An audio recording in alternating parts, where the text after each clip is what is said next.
Bienvenue dans C'est juste une question de temps, le podcast des Moneymakers, les gens qui font de l'argent. Et aujourd'hui, nous allons parler de football avec quelqu'un qui a essayé de faire le foot en tant que joueur et qui n'y est pas parvenu et qui a eu l'intelligence de se reconvertir pour pouvoir discuter avec lui de l'économie du football.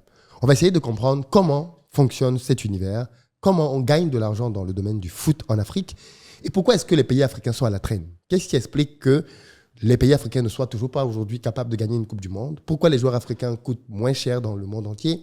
Pourquoi nos championnats ont du mal à décoller? Et puis surtout, l'argent, où est-ce qu'on le trouve pour financer notre football?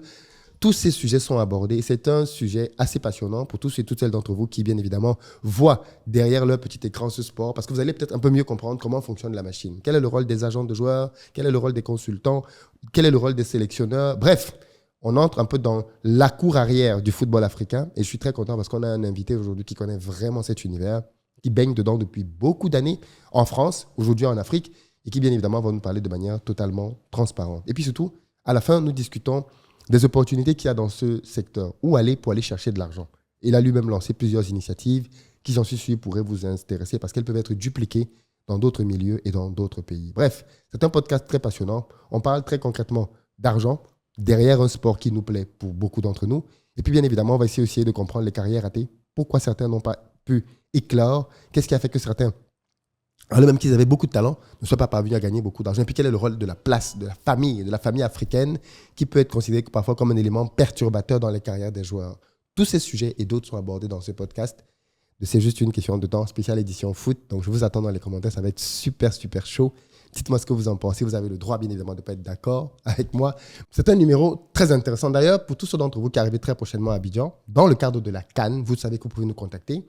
Nous avons des véhicules que nous mettons à votre disposition, pick-up, SUV, berline, en fonction de vos budgets. Contactez-nous au numéro. Vous pouvez commencer à réserver déjà dès maintenant. Et puis, si vous voulez plutôt un appartement, dans la barre de description, vous avez un lien qui vous permet d'accéder à un calendrier et de sélectionner vos dates. Allez-y, réservez votre appartement. Et pour l'heure, place au podcast. C'est parti.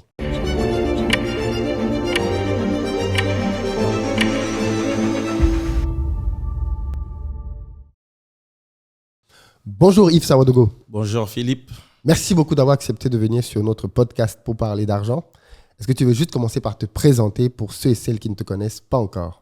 Yves Sawadogo, consultant spécialisé dans le domaine du sport, plus précisément du foot. Très bien. Merci beaucoup Yves parce qu'avec toi, on va enfin pouvoir parler du business du foot parce qu'il y a beaucoup de fantasmes là-dedans. Et je vais peut-être commencer de but en blanc avec une question en parlant de gestion de finances. Ok. Pourquoi les footballeurs africains finissent ruinés? Ben, pas tous quand même. Enfin, J'en Heureusement. connais quelques-uns. Mais non, j'en connais quelques-uns qui ont su, je crois, préparer une très belle retraite et qui vivent d'ailleurs une très belle retraite. Et puis, c'est vrai que sur ces 5 dernières années, on a vu pas mal justement de cas donc, d'anciens footballeurs aussi en difficulté. Je crois que c'est juste une fin de carrière qui n'est pas toujours préparée. Aussi simple que ça. Ça veut dire quoi? Je crois que le football est un métier aléatoire. Du jour au lendemain, il peut s'arrêter. On peut gagner beaucoup d'argent, mais aussi avec d'énormes risques. On peut arrêter de jouer à tout moment, que ce soit par blessure ou un joueur qui a du mal justement à s'imposer dans un club. Et puis qui se retrouve en fin de carrière ou même un contrat résilié. Donc la fin de carrière ou la difficulté peut arriver à tout moment et on n'est pas toujours projeté dans ce milieu. On a tendance à croire que d'un contrat à un autre, on en gagnera autant. Et puis, mais les footballeurs ont des contrats mirobolants en milliards de francs CFA, en millions d'euros. Oui, mais sauf comment on fait pour bousiller autant d'argent? Je l'ai toujours dit, la vie ne coûte pas cher, mais le train de vie. Il y a aussi le train de vie qui va avec. Quand vous êtes footballeur, vous gagnez beaucoup d'argent. Il y a tout un monde autour qui se greffe. Vous avez vos parents à aider. Bon, très souvent, ils viennent de milieux modestes, donc il y a toute une famille à aider. Et ensuite, il y a un train de vie qui, c'est pas évident. Mais c'est quoi le train de vie d'un footballeur? Toi qui les connais, qui les côtoie. C'est ce qu'on voit tout le temps, les grosses voitures, les grosses maisons, les grosses montres, et puis les voyages en jet privé. Donc, tu penses qu'ils achètent, ils dépensent. C'est pas un cliché, les footballeurs mettent vraiment de l'argent là-dedans? Oui, mais quand on est jeune, on a 20 ans, 21, 22 ans. et même 25 ans, qu'on gagne, enfin, je vous dis, hein, enfin, quelque chose de basique, vous gagnez 2 millions d'euros par an. C'est quand même beaucoup d'argent. Bien sûr, énorme. Et oui, ben, avec autant d'argent, vous avez un bon train de vie. Vous pouvez vous acheter la bagnole que vous voulez. Alors, vous pouvez vous acheter... Une deuxième, une troisième. Une deuxième, une troisième. Vous pouvez vous acheter la maison que vous voulez. Vous pouvez vous acheter les montres... Les maisons que vous voulez, parce que généralement, ils ont plusieurs maisons. Plusieurs maisons. Les montres que vous voulez. Alors, vous ne portez pas du Célio. Mais c'est une réalité. Ben oui. Et donc, ça peut aller très vite. Hein. Ah oui? Ben, ça peut aller très vite. En fait, il n'y a pas de limite dans la dépense. Il n'y a pas de limite. Vous êtes jeune, vous gagnez entre le salaire que vous touchez à la fin du mois, les primes de match qui sont aussi très souvent... Pas d'entraînement, mais des primes de match, les primes à la signature, les contrats publicitaires. C'est beaucoup, beaucoup, beaucoup, beaucoup d'argent, croyez-moi. Et ensuite, quand vous n'avez pas... Mais la personne lambda qui se projette, se dit, mais comment tu peux dépenser 2 millions d'euros par an au point de finir ça? Alors, sur peut-être 5 ans, parce que ce n'est pas toute ta vie non plus. Philippe, ce qu'il faut savoir, c'est qu'il y a aussi des impôts à payer. Oui, c'est vrai. Généralement, quand on vous dit qu'un footballeur gagne 2 millions d'euros hors impôt brut par an, c'est qu'il en gagne, je pense, au moins 1 million d'euros. Oui, la moitié par an en impôt. Même déjà à 1 million d'euros, c'est beaucoup d'argent, 1 million d'euros. Oui. Parce que de toute façon, d'où que vous soyez sur cette planète, avec 10 000 $ par mois, vous vivez confortablement bien. Donc, allez voir quelqu'un qui gagne 50 000, 100 000 euros par mois, c'est quand même beaucoup d'argent. Alors, est-ce que c'est le cliché qu'on a souvent de l'entourage? C'est vrai que l'entourage aussi... On a eu des témoignages. Tu connais, enfin, on peut se dire quelques vérités ici. Tu connais la plupart des footballeurs africains aujourd'hui, de par ton métier et de par le temps que tu as mis dans ce métier. Tout à fait. Adebayor, c'est pas moi qui le dis. Il a fait des révélations publiques dans lesquelles il disait, par exemple, que sa propre famille, mère et frère,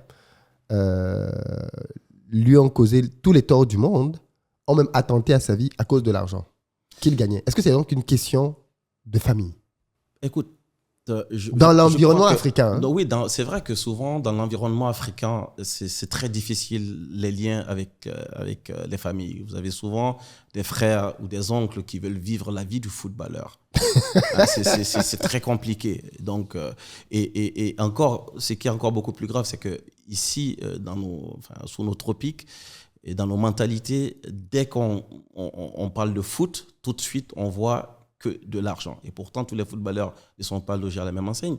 Adebayor a gagné plus tard beaucoup bien sa vie. Je crois que ses difficultés, il les avait quand il débutait donc à Monaco. À Monaco, donc il va de Metz à Monaco. Je crois que là, il ne gagne pas suffisamment assez d'argent. Mais les parents au bled ne peuvent pas le savoir, ça. Oui. Pour eux, ils jouent au foot. On le voit à la télé tous les week-ends. On dit qu'au foot, il y a beaucoup d'argent. Donc, absolument, il gagne beaucoup d'argent. Mais bon, il est jeune, il doit investir, il y a des impôts à payer. Et ça, voilà. Donc, cet environnement, très souvent, je dirais, difficile des footballeurs, oui, ils en font les frais. Voilà. Donc, que ce soit les parents et même les amis, parce que vous avez pas mal d'amis qui tournent autour, il y a des nanas, il y a ceux qui portent les canaris.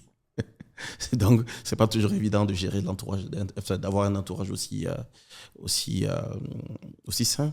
Et pourtant, dans le même temps, on a d'autres footballeurs qui sont parvenus à gérer et à se bâtir un vrai patrimoine après leur carrière. C'est quoi la différence? Écoute, déjà, parlant d'Adebayor, c'est quelqu'un qui a gagné beaucoup d'argent. Oui. Et je pense qu'il en aura toujours parce que voilà, il en a gagné pas mal. Mais de tous les footballeurs africains, il n'y en a pas non plus des masses qui ont gagné beaucoup d'argent comme Adebayor, Samuel Eto'o, Didier Drogba. Voilà.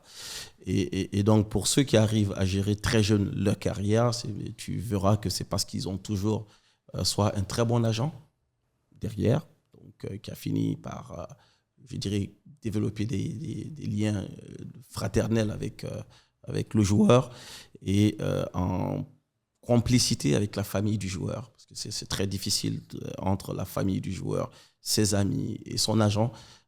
C'est pas toujours, je dirais, la fête. Voilà, donc vous avez très souvent un agent qui essaie de protéger un joueur, qui connaît les réalités du milieu. vous avez des amis qui veulent profiter, bien évidemment, de la notoriété et puis des moyens financiers d'un ami, donc qui ne lui donne pas toujours les bons conseils qu'il faut. Et une famille qui pense que elle doit tout posséder parce qu'elle a un fils qui joue au foot. Donc, elle doit avoir une belle voiture, elle doit avoir une grosse maison. Tout le monde doit avoir une belle voiture. Tout le monde veut sa part du gâteau. Ouais, donc, ce n'est pas toujours évident. Alors, on constate quand même effectivement, comme tu l'as dit, et ça c'est peut-être l'un des premiers constats, pourquoi, pour rester dans la même logique, pourquoi les footballeurs africains sont moins bien payés que leurs homologues partout dans le monde? Non, Philippe, de nos jours, on a des footballeurs africains qui sont aussi mieux payés que des joueurs européens. Ça a changé depuis pratiquement près d'une dizaine d'années. Alors, quand Samuel Eto'o va en Russie, même pas en Russie, à l'Inter de Milan, je pense qu'il était autour de 10 millions d'euros. C'est énorme. Voilà. Ensuite, quand il va en Russie.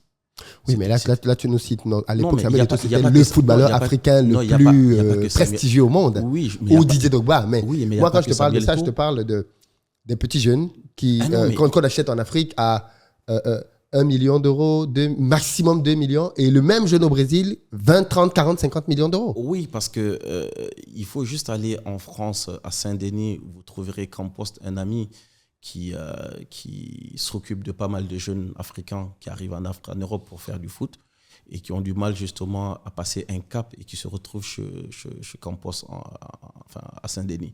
C'est qui Campos? Campos, c'est un jeune Camerounais que j'appelle le bon samaritain. C'est lui dont on a vu une vidéo là où il criait sur un joueur là? Exactement. Ah, Campos, tu vas voir cette vidéo, c'est énorme ta vidéo. C'est lui qui dit « t'es le plus nul ». Voilà, exactement. C'est Campos, c'est un ami. C'est lui Campos, hein? Ah, tu le connais? Oui, c'est un pote. Et on parle tout le temps, Campos qui recueille tous ces gamins à Saint-Denis, qui est organisé aujourd'hui en association. Mais la plupart des mecs qu'il récupère sont des mecs qui sont arrivés pour faire du foot et qui, malheureusement, se sont fait virer ou non. Mais il y a deux cas de figure, parce que maintenant, j'ai l'impression que le business model a quand même changé. Aujourd'hui, je constate que de plus en plus de clubs viennent en Afrique, dans les académies, recruter directement sur place. Ils envoient leurs éléments. Hein. Mais c'est effectivement... Donc, du coup, quand le gars quitte l'Afrique, il a déjà un club qui l'attend. Il ne vient pas pour essayer de trouver un club. Le problème, encore une fois de plus, les clubs africains et les centres de formation se retrouvent lésés. Pourquoi? Parce que quand ces mecs viennent, ils ne veulent plus aller chercher des joueurs dans les clubs. C'est beaucoup plus facile pour eux d'aller négocier avec un centre de formation et de filer quelques ballons et $10 000, $5 000 et de récupérer des joueurs de très bonne qualité et de les ramener en Europe que de discuter avec des clubs. Alors moi, et voilà, donc vous voyez quelque part... Donc pour eux, c'est plus intéressant une école plutôt qu'un club. Mais bien sûr, nos fédérations ont une grande mission, donc celle de mieux organiser les championnats et surtout d'élaborer une politique qui vise le football de jeunes. De jeunes à vraiment verrouiller les clubs surtout et des académies. Je sais qu'il y a Samuel Eto'o qui est maintenant président de la Fédération du Cameroun qui est très... il est controversé pour plusieurs choses, mais je sais que dans son programme, et il essaye d'insister là-dessus, il insiste beaucoup pour que les clubs aient des équipes de minimes. Des catégories il de insiste jeunes. Beaucoup là-dessus. Et c'est même désormais... c'est même obligatoire, je pense. Désormais une politique de la CAF. Ah, donc de la CAF. Qui demande à tous ces clubs qui participent au championnat de première division d'avoir des jeunes, des catégories de jeunes. Et donc, du coup, ça fait que quand les pisteurs... Je t'explique comment ça se passe, Philippe. Tu as un mec qui sort d'une petite académie. OK? Oui. Soit il est dans une académie, donc avec des catégories chez les jeunes, parce qu'avant 18 ans, on ne peut pas... Mais les académies jouent dans les championnats. Mais non, dans certains pays, tu as des championnats, dans d'autres, non. Tu as des académies qui sont là, qui sont affiliées à la fédération et qui jouent des matchs amicaux. Et donc, quand ces recruteurs arrivent, ils arrivent à trouver justement de très bons joueurs, d'excellents joueurs. Mais ces joueurs sont juste dans des académies sans statut véritable. Donc, ils n'ont ni contrat.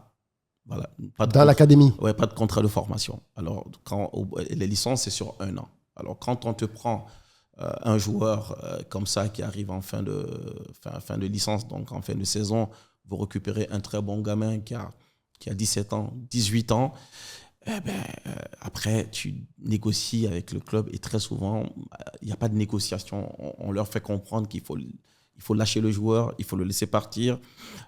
Il est encore jeune, il faut le perfectionner. Il a besoin d'un temps d'adaptation. Et donc, il est à l'état brut.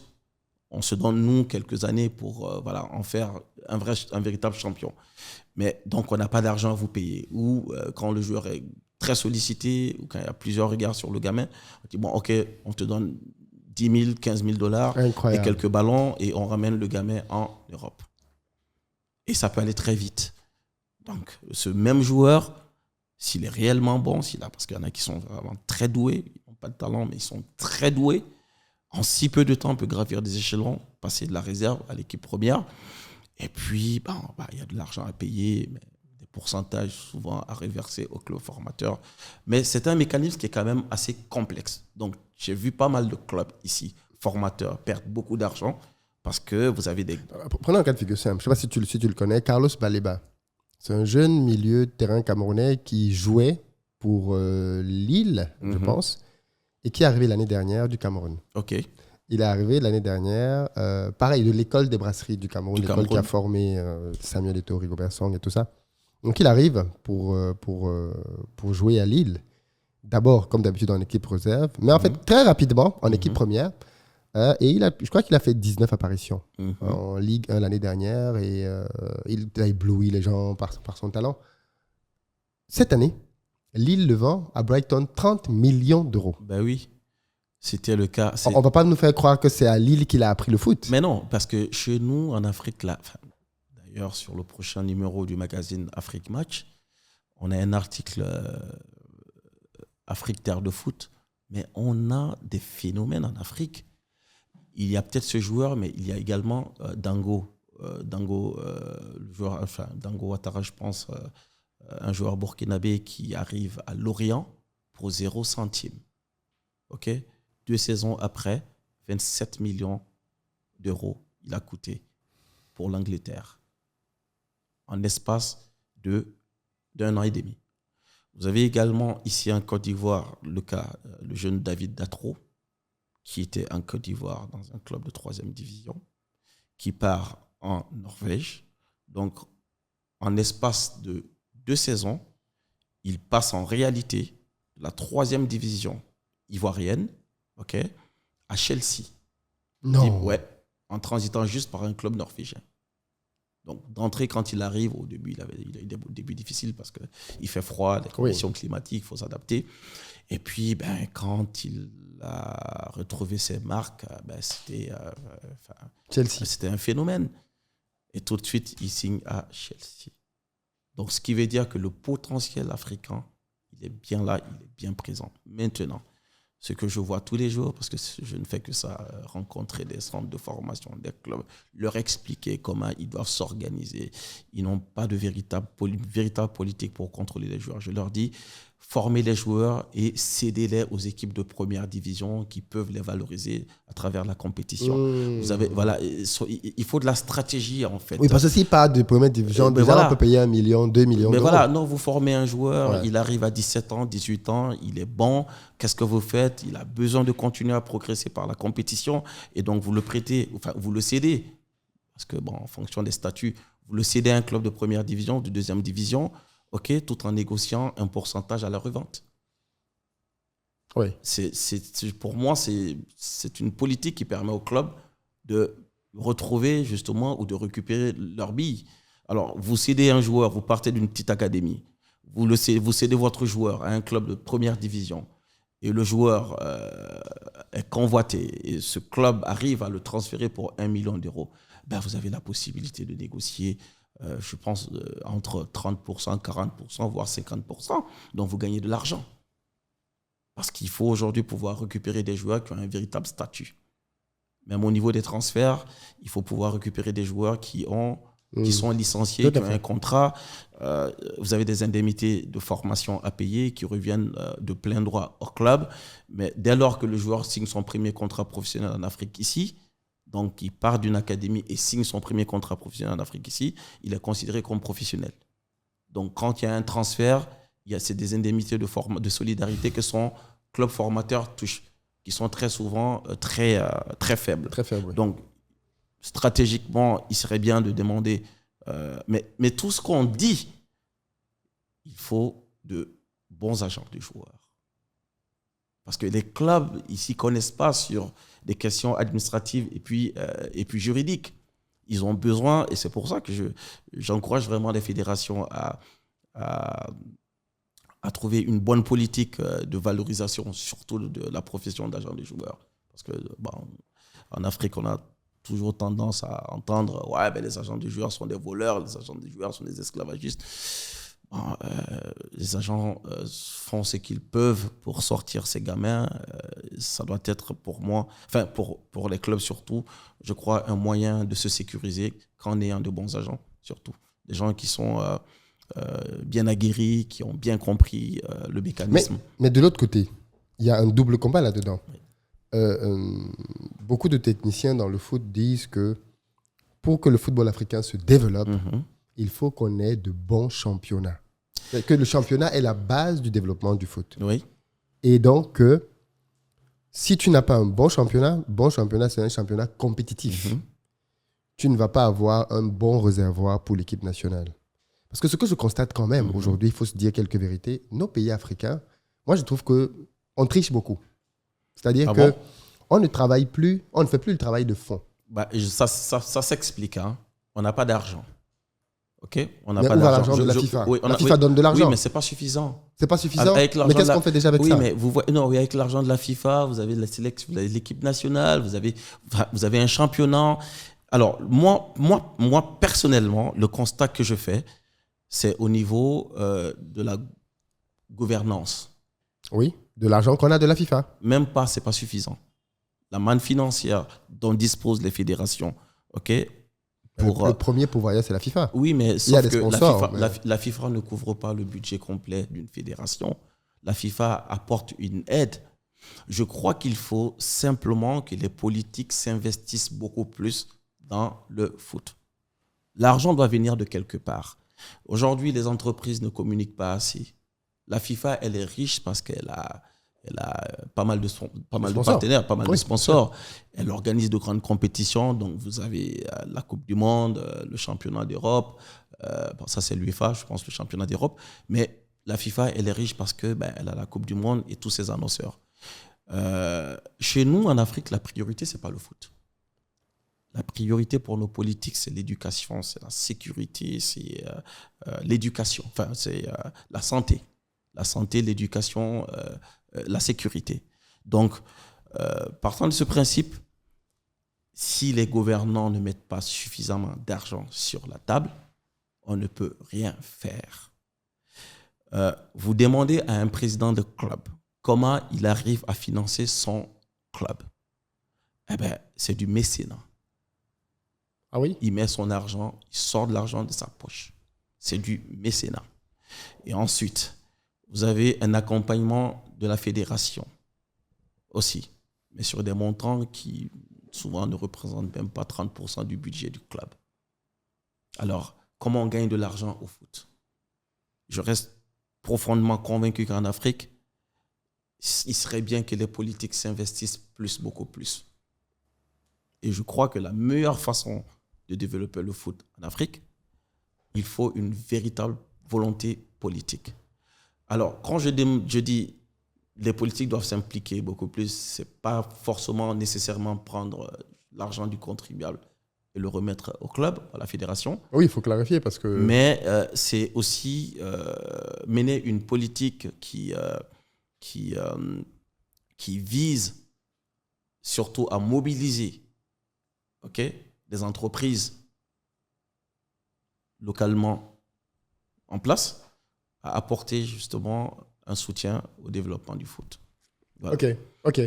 Donc, en gros, le foot a besoin de plus d'argent. Mais qu'est-ce qu'on ferait avec ce surplus d'argent?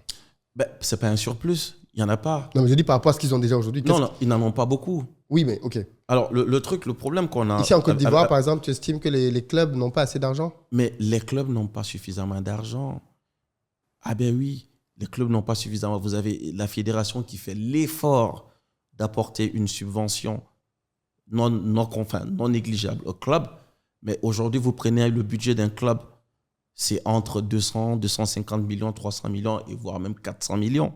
Aujourd'hui, la FIFA exige que les clubs de foot aient des équipes de jeunes, mais ces équipes de jeunes et une équipe féminine, mais c'est aussi de l'argent. Donc, cet argent, les clubs le prennent où? Il n'y a pas de sponsoring. Alors, l'une des solutions que les clubs pouvaient avoir, c'est pour moi aussi de pouvoir transférer des joueurs.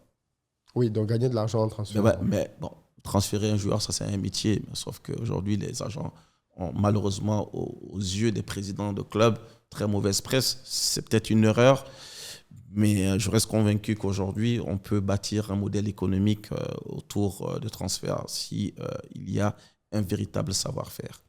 Oui, parce que déjà, il faudrait que, même quand c'est fait au niveau des clubs, on est très loin des sommes brésiliennes. Hein. On est très loin du Chili, enfin les sommes même dans l'Amérique latine de manière générale. Bien sûr, c'est vrai que le footballeur africain n'est pas valorisé de la même façon qu'un joueur brésilien. Ah, mais donc tu reviens à ce que je disais. Ou bien d'un joueur de l'Europe de l'Est. C'est pas la même valorisation. Pourquoi? Alors que c'est à talent égal. Pourquoi est-ce que le Brésilien, on peut dire qu'il y a beaucoup de marketing, mais l'Ukrainien? L'Ukrainien, attention, les Ukrainiens sont de très bons footballeurs. Les Africains aussi. Je dis pas non. J'ai dit à talent égal. Non, mais de toute façon, l'Afrique est une terre de foot. Oui. Mais je ne saurais véritablement te dire parce que l'Africain, sur peut-être 5 joueurs africains, il y a peut-être 2 qui arrivent à sortir à des niveaux quand même très élevés. Contrairement aux joueurs ukrainiens ou aux joueurs brésiliens, sur 5, il y en aura peut-être 3 ou 4. C'est ça pour moi la réalité. Enfin, c'est la différence qu'on a. Donc vous avez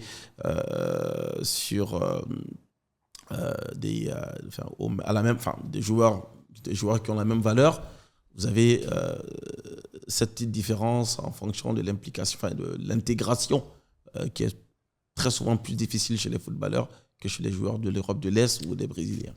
Est-ce que les footballeurs ne sont pas victimes d'un manque d'éducation financière? Dans le sens où la plupart de ces gars ont quitté leur famille très tôt pour entrer dans des écoles de foot, des académies, 13, 14 ans, ils y ont fait 3-4 ans.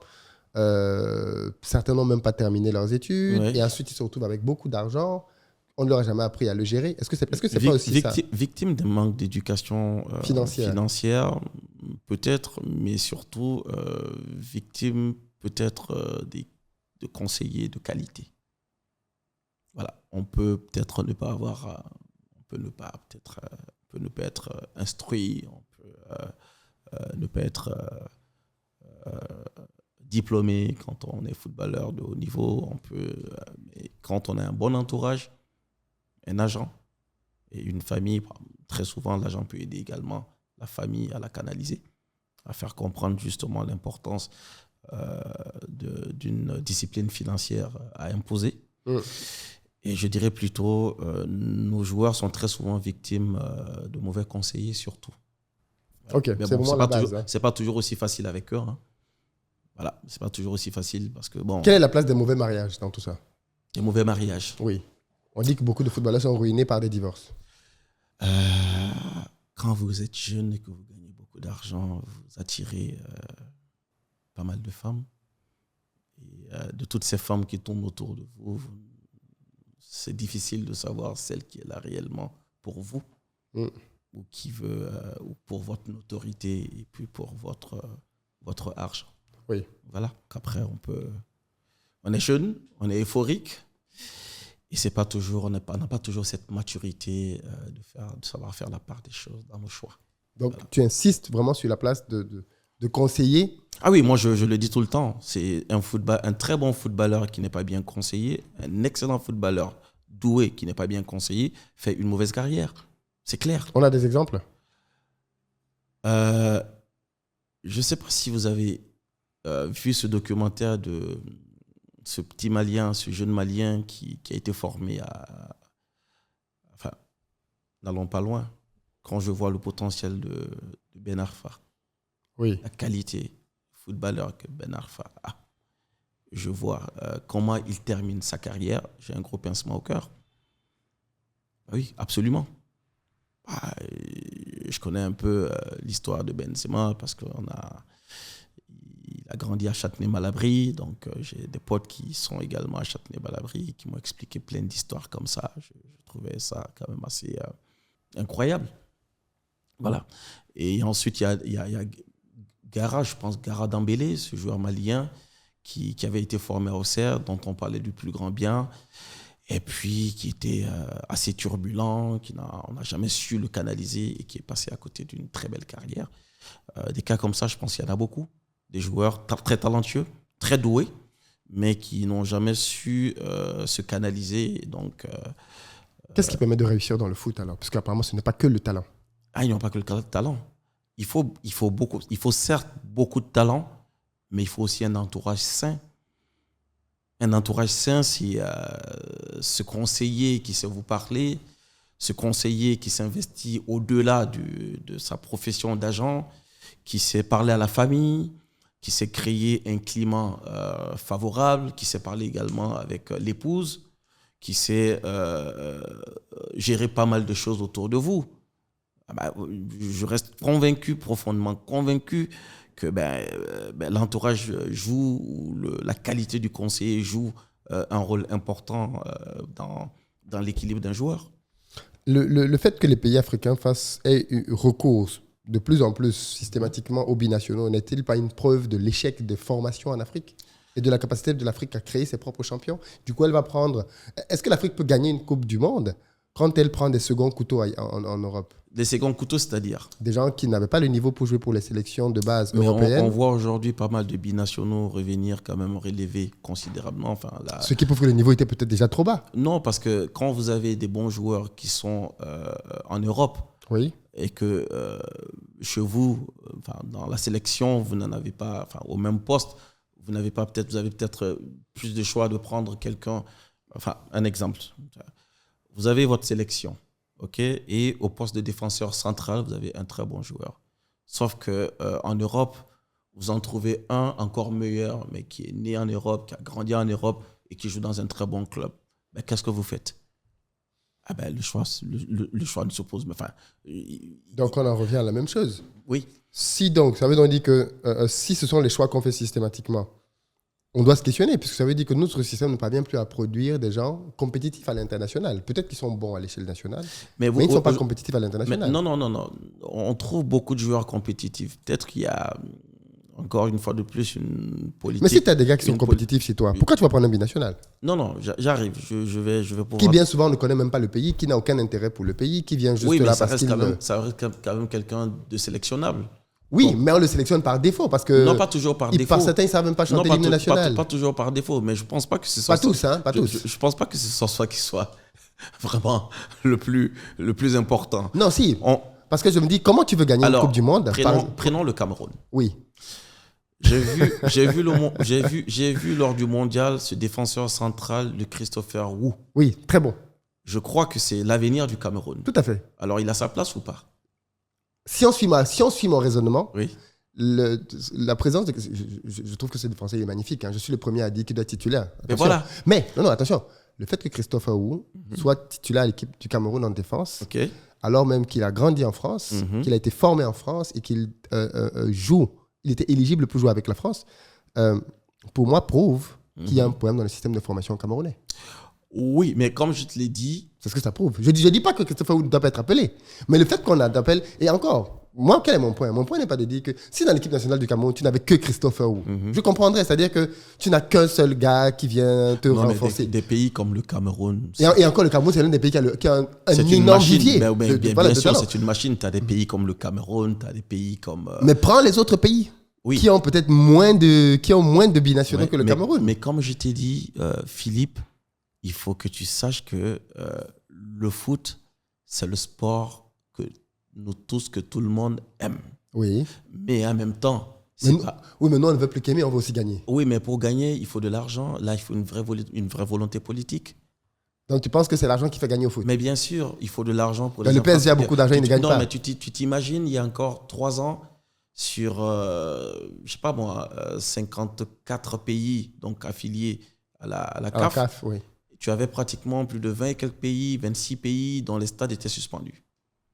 Tu as encore des pays dont les stades sont suspendus. Oui, parce qu'il y a... Oui. Donc, c'est juste pour te dire que... Ça, c'est pas l'argent, c'est l'organisation. Non, mais c'est à l'échelle d'un pays, l'investissement vient d'où? Non, mais quand je dis c'est pas que l'argent, je veux dire, Il y a aussi une question de gestion. Le Gabon a organisé des CAN récemment. Qu'est-ce qu'on fait des stades après? Ça, c'est pas un problème d'argent. C'est comment tu gères l'infrastructure. Mais oui, mais avant d'investir... Tu dois avoir un championnat, tu dois penser à comment tu vas gagner de l'argent à ces stades. Oui, mais encore, il faut une volonté politique. C'est à l'État de mettre justement une politique en accord avec Là, je suis d'accord pour la volonté politique. En accord avec la fédération, ok, pour une meilleure gestion des infrastructures. Je suis d'accord pour la gestion. C'est pour ça que je dis que oui, parce que quand tu dis il y a des stades qui sont à l'arrêt, qui sont pas éligibles pour les matchs. Le Gabon, pour d'autres considérations politiques, à un moment donné, a jugé bon d'organiser une Coupe d'Afrique. Oui, mais justement, ça veut dire qu'ils ont fait l'investissement de construire des stades. Bien sûr. Mais la question que je pose après, c'est pourquoi il n'y a donc pas la gestion? Parce que si aujourd'hui tu arrives au Gabon, quand on montre des stades qui sont à l'abandon, ça, c'est pas une question d'argent, c'est une question de gestion. De gestion. Mais c'est pour ça, une fois de plus, je te dis que chez nous, en Afrique, malheureusement, le sport, le foot n'est pas toujours... il n'est pas priorisé. Exactement. Voilà. Et après, bon, il faut peut-être du temps dans les mentalités, faire comprendre la nécessité à nos politiques de se servir du foot comme je reviens à ce que comme tu un disais véritable tout à l'heure. levier politique. Parce qu'on a dit sur les joueurs, on va avoir le prolongement sur les sélectionneurs. Parce que, tu vois bien qu'au niveau des sélectionneurs aujourd'hui, qu'est-ce qu'on est en train d'observer? On est en train d'observer une africanisation des postes de sélectionneurs avec une volonté réelle de dire, même si on peut prendre un blanc, on va donner la chance à un noir de démontrer qu'il peut faire bien. Mais attention, si au Cameroun, vous avez le profil de Rigobert Song. Oui. Et il y en a bien d'autres. Hein. Voilà, Rigobert Song, recordman de match de participation donc, au Cameroun à une compétition africaine. Oui. Capitaine. Légende. Voilà, depuis sur plusieurs années. Et qui a la confiance de son président, donc Samuel Eto'o. Oui. Je pense qu'ils connaissent bien les deux connaissent bien la maison. Tout à fait. Ils connaissent bien le contexte camerounais. Si vous avez le profil de Rigobert Song et de Samuel Eto'o qui ont joué pendant de longues années pour le Cameroun et donc ont décidé de façon de faire un duo, oui. Voilà, et de Samuel ensemble. Président de fédération, Rigobert Song sélectionneur, ça pourrait marcher, pourquoi pas. C'est quand même deux anciens footballeurs qui connaissent très bien le foot.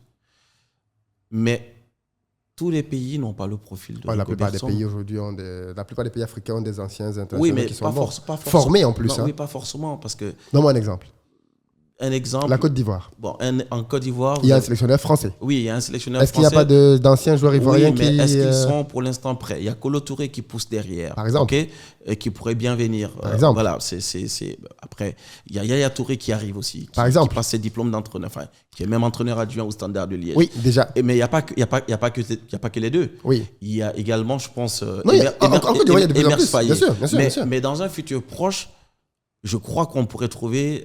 J'imagine que la Côte d'Ivoire va s'aligner, qu'elle va aussi avoir un sélectionneur... voilà. Mais ensuite, vous allez au Bénin. Oui. Okay, c'est pas la même... Bénin, Burkina, il n'y a pas des anciennes gloires du football là-bas qui ont fait école d'entraîneur? Mais si, il y en a, mais sauf qu'ils sont dans le processus. Hein, ils sont dans le processus. Oui. Vous allez au Burkina Faso, vous avez Narcisse Yamego, qui est sélectionneur adjoint de Paulo Duarte, mais au Togo. Oui. Donc, par exemple. Voilà, qui continue de se former. Par exemple, oui. Mais il n'est pas impossible qu'avec le temps, un jour, qu'il devienne sélectionneur. Fort de toutes les expériences accumulées, qu'il aille au Burkina. Vous avez Firmin Sanou, qui a joué pour l'équipe nationale du Burkina Faso, donc, qui a même participé à la belle épopée du Burkina Faso à la Coupe d'Afrique en 1998. Tu es d'accord que tu es en train de me rejoindre là? Oui, mais non, je suis juste en train de te dire... L'Afrique a la compétence. Non, ça vient progressivement. Et je crois que c'est comme une révolution, d'ailleurs. Des mentalités. Voilà, des mentalités. Il y a encore quelques années, on ne se posait même pas la question. On ne se posait pas la question. Mais aujourd'hui, vous avez Kaba Diawara en Guinée. Vous avez Florent Ibenge, qui est congolais, mais qui... Super bon. Très bon. Super bon entraîneur. Très bon coach, en poste actuellement au Soudan. Vous avez Kolo Touré, qui était à Leicester. Mais tu vois, par exemple, tu as dit le Soudan. Oui. Ça aussi, il faut que les Africains apprennent à faire ça. Oui. Tu peux, plutôt que d'aller prendre un blanc, prendre un Africain de notre pays qui va venir t'apporter de main forte. Oui. Ça se fait de temps en temps. Mais c'est pas encore assez vulgarisé. Tout à fait. Ça va venir. L'effort à faire surtout, c'est d'accepter qu'un Camerounais qui est bon puisse s'entraîner au Niger. Bien sûr. C'est d'accepter qu'un Ivoirien qui est bon puisse s'entraîner au Burkina Faso. Et je préfère 1000 fois un Nigérien, un Burkinabé, plutôt qu'un Anglais. Non, pas forcément, parce qu'après, c'est aussi une question de profil. Attention. Je crois qu'il faut qu'on fasse attention à Profil de quoi? Profil d'entraîneur. Oui. Je dis encore une fois de plus, dans un futur proche, on aura les Michael Essien. Okay? Oui, qui vont aussi raccrocher, oui. Qui a raccroché d'ailleurs et qui est en poste au Danemark. Oui.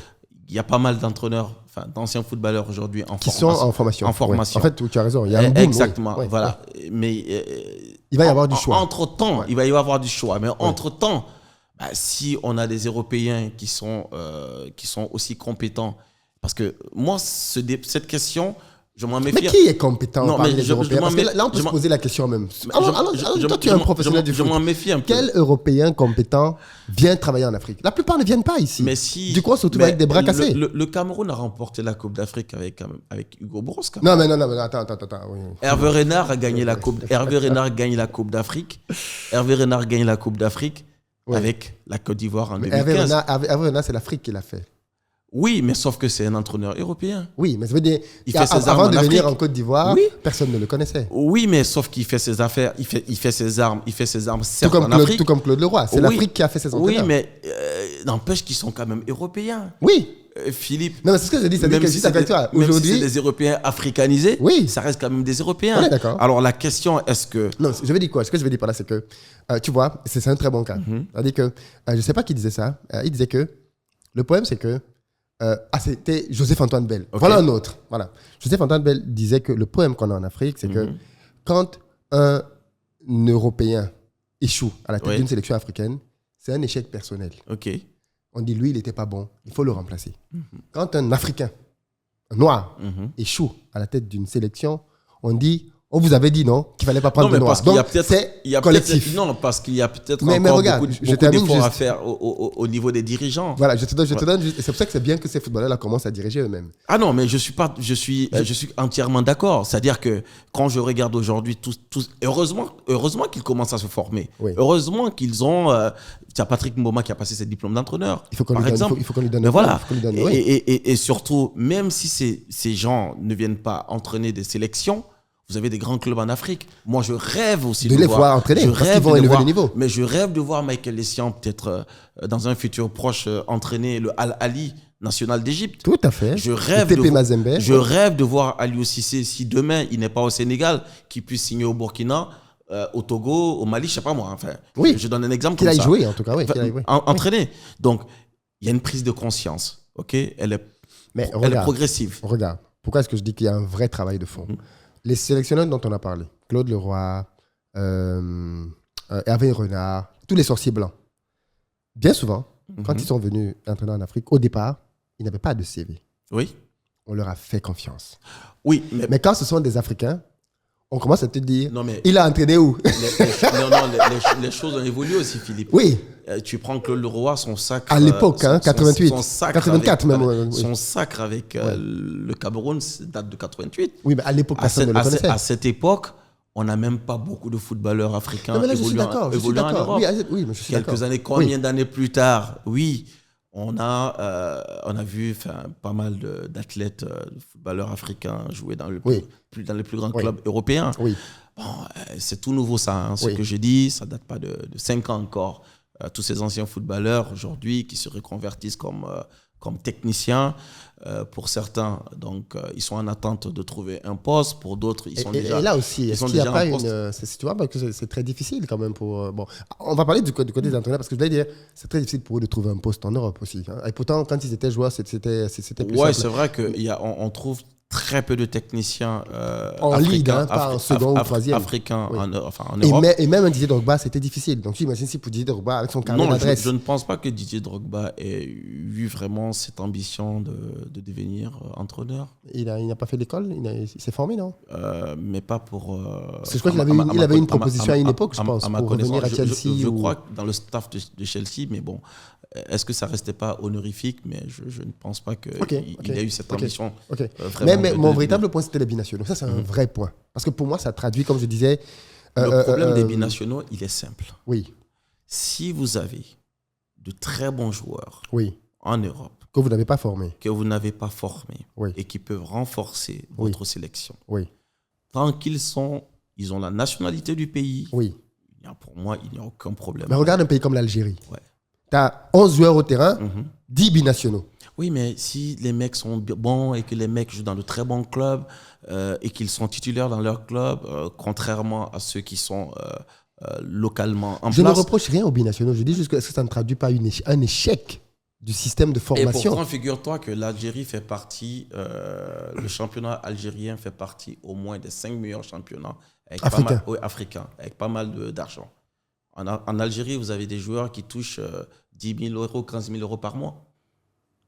Maintenant, est-ce que l'effort, c'est pas aussi au niveau de nos dirigeants qui doivent peut-être s'inscrire dans une nouvelle dynamique? Mon point n'est pas là. Il y a 2 points. C'est-à-dire que, je suis d'accord avec toi, il y a le championnat. C'est pour ça que je disais tout à l'heure que le championnat forme. Okay. Tu l'as dit tout à l'heure. Il faut qu'on vienne recruter les jeunes joueurs dans les championnats. Donc, et ça vide le championnat de ce talent, au final. C'est-à-dire que c'est un serpent qui se mord la queue. Mais il y a une réalité, elle est économique. Je suis d'accord. Tu demandes à un joueur, le rêve de tous les footballeurs aujourd'hui, c'est de jouer en Europe. Tu demandes à un footballeur qui débute sa carrière... En Europe de l'Ouest. Hein, pas forcément, même en Europe. En Ukraine, c'est moins intéressant. Mais on y gagne beaucoup d'argent. Plus qu'ici, oui. Ben oui, on y gagne beaucoup d'argent, même plus que dans certains pays, enfin dans des pays en Maghreb, France, ouais. Même en France. Vous avez des joueurs qui touchent mieux en Ukraine qu'en France, qu'en Belgique, et même en Allemagne. Tout dépend du contrat que vous avez. Non, je crois que en Afrique, la question de la formation, encore une fois de plus, elle demande beaucoup d'argent. Okay? Et surtout une très bonne politique. Est-ce que ça demande tant d'argent que ça d'avoir une école de foot? Mais bien sûr, vous avez des gamins. OK. Il y a 20 ans. Parce qu'on a eu des écoles, la SEC. Oui, mais il y a 20 ans, justement, débarquait Jean-Marc Guillou ici en Côte d'Ivoire. Okay? Même si c'est vrai qu'il a pu trouver un partenaire de taille, donc la SEC Mimouza. Okay? Donc, il a pu utiliser les infrastructures de la SEC pour mettre une académie en place. Cette génération des Kolo Touré et autres. Mais c'était quand même beaucoup d'argent. Il faut les entretenir. À cette époque, je me rappelle comme si c'était hier, et c'était en 94, j'étais en vacances en Côte d'Ivoire, donc j'allais tout le temps à la SEC, au centre d'entraînement de la SEC, parce que j'avais pas mal d'amis qui y jouaient. J'ai vu cette génération de Chaka Tiéné, et puis des Kolo Touré, tout jeunes, le quart justement, qui sillonnait toutes les villes, enfin, tous les quartiers d'Abidjan. Et tu as vu le résultat. Ça a donné à la Côte d'Ivoire une génération dorée de footballeurs. Il fallait faire Yaya, Kolo. Mais ça a été aussi un investissement au départ. Oui. Et je ne suis pas sûr que ce soit que ce soit l'État ou même des sponsors. Le mec, il ramène ses sous, il investit. Oui. Okay, en partenariat avec la SEC. Donc, la tâche a été sans doute facilitée parce qu'il y avait la SEC, les infrastructures, tout ça, un cadre déjà pour entraîner les gamins. Mais ça a quand même été un investissement. Aujourd'hui, vous prenez cet argent. Regarde, justement, cette génération, des Kolo, Yaya, tout ce que tu veux, il y avait peu de binationaux dans cette équipe. Oui, mais sauf que... Et pourtant, il y a toujours eu des binationaux ivoiriens qui jouent ailleurs. Philippe, ces binationaux n'avaient pas le niveau pour jouer en sélection de Côte d'Ivoire. Tout évolue. Mais est-ce que ça évolue dans le bon sens pour Oui, mais ça évolue. Je crois qu'il y a quand même pas mal d'espoir, Philippe. Il y a quand même pas mal d'espoir. Alors, dans la formation, c'est compliqué quand même. Non, pas dans la formation. Parce qu'aujourd'hui, on devrait avoir des ASEC. D'abord, je vais te dire quelque chose qui va te surprendre. La formation, j'y crois pas trop. Je vais t'expliquer pourquoi. Abedi Pelé a été formé où? Abdoulaye Traoré Ben Badi a été formé où? Djedji Okocha a été formé où? Mais tu as vu la qualité de footballeur que ces gens-là... Mais oui, aujourd'hui, les choses ont beaucoup évolué parce que c'est devenu... Là, c'est grave ce que tu dis quand même. Non, je t'ai dit, je fais attention. Oui. Aujourd'hui, je miserai plus sur le scouting que sur la formation.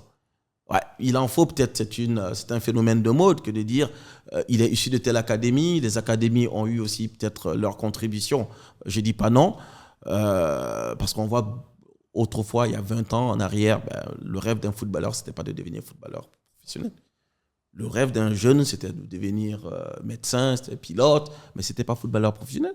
Aujourd'hui, tous les gamins veulent devenir footballeur professionnel. Donc, oui, donc ils abandonnent, ils ne veulent plus aller à l'école, ils veulent jouer au foot. Qu'est-ce que tu fais? Tu n'as pas toutes les conditions toujours réunies. Donc, il faut aller sur des terrains vagues. Tu n'as pas des centres de formation bien structurés. Tu as même des centres de formation qui n'ont pas de statut. Ouais, informel. Informel, ok. Mais ce qu'il faut aussi noter sur une génération, tu as souvent personne, zéro réussite. Donc, sur quel modèle économique, ok, tu bâtis ton académie ou ton centre de formation? Encore une fois de plus, je le dis très souvent à ceux qui me contactent, je dis le consulting a toute sa place, ok, dans le développement du foot. Si vous décidez d'investir dans une mine d'or, eh bien, sachez aussi à qui vendre l'or. OK? À extraire. Donc, il y a toute une politique de bonne gouvernance à mettre en place. Elle va de la FIFA, de la CAF et ensuite les fédérations. Nous avons nos réalités ici en Afrique. Il n'y a pas d'argent. L'équipe nationale, très souvent, est soutenue par l'État. L'État? La Ligue professionnelle de foot. Donc, mais pourquoi il n'y a pas d'argent? Il y a des partenaires, il y a des sociétés. Oui, mais sauf que encore, il faut une véritable volonté politique pour inciter les entreprises à soutenir le foot. Il n'est peut-être pas trop vendeur, je ne pense pas. Le foot... Mais si on veut... Quand il y a une compétition, tout le monde veut être sponsor de l'équipe. Oui, pas toujours. L'équipe nationale, oui. L'équipe nationale arrive à attirer pas mal de sponsors, mais la Ligue, pas toujours. Donc pour moi, il faut une véritable politique. Volonté politique, comme je le dis. Alors, des dirigeants qui sauront expliquer aux politiques l'importance de pouvoir mettre de l'argent. Sans argent, on ne pourra rien développer autour du foot. Un exemple. Je lance la nuit du football africain. Je suis persuadé que des sponsors vont frapper, ok, à ta porte. À ma porte. Sauf que il faut toujours user de son relationnel, ok. Aller convaincre quelques partenaires, quelques amis qui veulent bien vous aider. Okay. 4 éditions après, on n'a que des dettes. On n'a que des dettes, ok. On était convaincus que le produit, l'événement se vendrait aussi facilement. Qu'en disant, on fait venir tel joueur, sauf qu'on n'avait pas d'argent. Je l'ai expérimenté. En réalité, les entreprises n'ont pas encore suffisamment peut-être inclus dans leur stratégie de communication, ou peut-être même compris, que le foot reste l'un des meilleurs produits marketing au monde. Il y a un travail à faire là, de leur expliquer la visibilité vous l'aurez autour du foot. Okay? Donc, allez au foot. Mettez de l'argent. Donc, nous, on a été obligés, pour continuer à exister, okay, à faire parrainer notre événement par des chefs d'État. Au bout de 3 éditions, donc de 3 parrainages par des chefs d'État, nous avons pu payer 85% des dettes. Donc, partant de cette expérience, j'ai tout de suite compris que tant que... Et puis d'ailleurs aussi, ne nous voilons pas la face, tout est politique en Afrique. Tout ce que vous voulez faire de grandiose en Afrique, il vous faut des politiques. Donc nous, ayant vécu cette expérience, oui, je suis mieux placé aujourd'hui pour vous dire comment on peut gagner de l'argent et soutenir le foot. C'est pour ça que quand la FIFA dit en Afrique, oui, les politiques sont trop présentes. Trop présentes, elles sont interdites de s'immiscer dans les affaires du foot. Je souris, j'ai dit, mais pas pour l'Afrique. En Afrique, le foot n'est pas ce qu'il y a de plus important. Pour nos politiques, ils ont d'autres défis. Et donc, quand il faut sortir de l'argent pour soutenir l'équipe nationale, mais l'argent sort d'où? L'argent sort des caisses de l'État. Donc, je ne trouve pas, pour moi en tout cas, correct qu'on demande à nos politiques de ne pas s'immiscer dans les affaires du foot. Il faudrait plutôt comprendre quelle est la volonté des politiques, okay, dans le choix des candidats, okay, et accompagner cette volonté.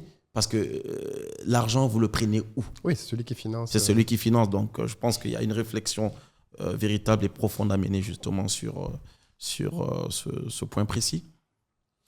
Tu dis que tu ne crois pas beaucoup à la formation, tu crois plus au scouting, mais toi-même, tu as joué au foot, oui, plus jeune.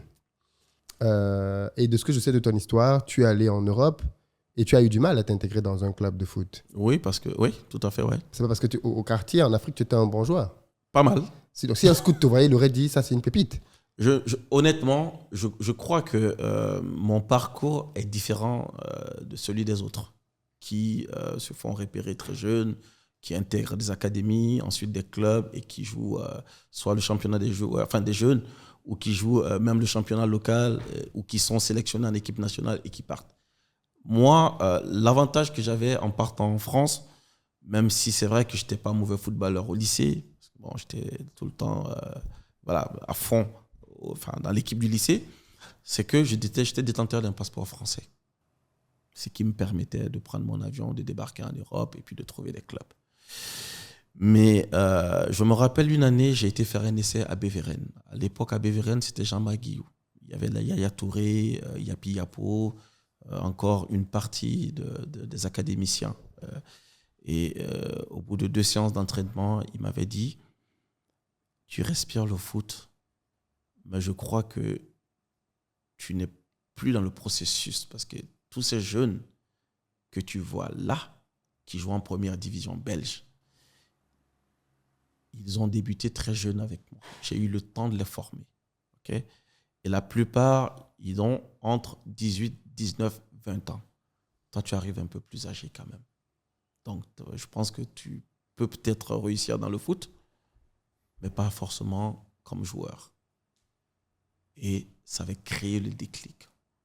Je venais de comprendre qu'au même âge que Thierry Henry, Nicolas Anelka, on pouvait constater qu'ils étaient déjà champions du monde.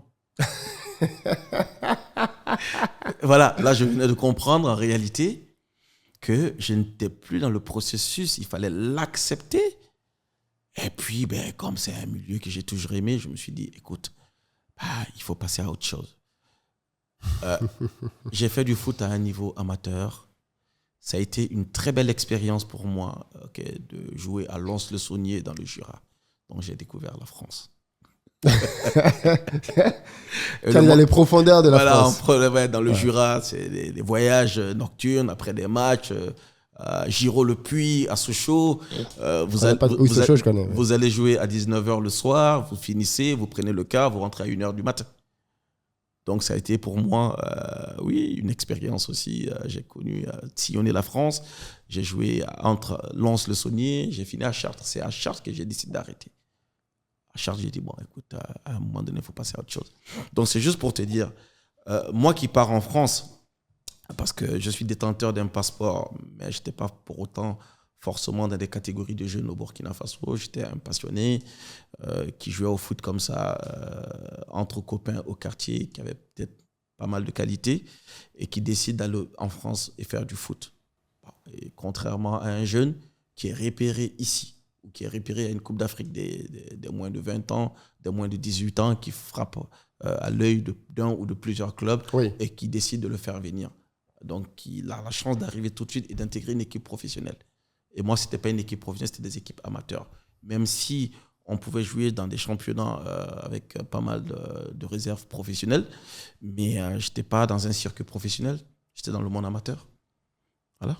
Alors, on comprend donc effectivement, en réalité, toutes les difficultés qu'il y a derrière une réussite d'une carrière dans le foot. Je pense que les gens vont être assez surpris d'entendre dire qu'il n'y a pas d'argent dans le foot, ou du moins en Afrique. Oui, il n'y a pas d'argent pour asseoir une véritable politique qui vise à aider des centres de formation, des académies. Il faut les réguler déjà. Je pense qu'il y a tout un travail à faire. Aujourd'hui, vous allez un peu partout, vous avez pas mal de centres de formation. Il y a nécessité de les réguler. Ensuite, vous avez un championnat souvent avec des équipes qui n'ont pas suffisamment de moyens. Donc, il faut les aider à lever des fonds. Et ensuite, bien évidemment, ça ne peut que réjaillir sur l'équipe nationale quand le championnat est très bien organisé avec pas mal de moyens. On arrive à trouver des joueurs plus compétitifs, asseoir une politique de jeunes talents, donc pouvoir intégrer des équipes des U20, des U18. Donc, c'est toute une chaîne à nourrir en réalité. Et cet argent... Mais qui va financer donc tout ça ? Mais je crois qu'en Afrique, si la question du sponsoring est inexistante, il appartient pour moi, la solution appartient aux politiques. Comment les autres font au Maghreb ? Comment ils font, comment j'appelle ça ? En Afrique du Sud ? Alors, Alors, tu En Afrique prends... du Sud, il y a un vrai championnat. Oui, il y a un vrai championnat parce que dans ces pays encore, c'est la question du sponsoring, du marketing, elle est viable. Voilà, contrairement, vous avez des droits télé, vous avez un championnat qui est produit avec des droits télé, vous avez des sponsors qui ont compris la nécessité justement de financer le foot, ce qui n'est pas toujours le cas ici. En Afrique, surtout de l'Ouest. Les rares ou les quelques sponsors, souvent que la fédération parvient à avoir, croyez-moi que c'est sur la base, très souvent, du relationnel du président de la fédération. Je vais même vous dire, je vais même aller loin. Dans tous les pays d'Afrique francophone, donc d'Afrique de l'Ouest, surtout, où le foot se porte bien, vous verrez que le président de la fédération a des liens très étroits avec le président de la République. Voilà. Constater, c'est un constat. Parce que vous pouvez frapper à la porte du chef de l'État à tout moment, expliquer une difficulté. Il y a toute une lourdeur administrative souvent quand vous n'avez pas la possibilité de parler au chef de l'État.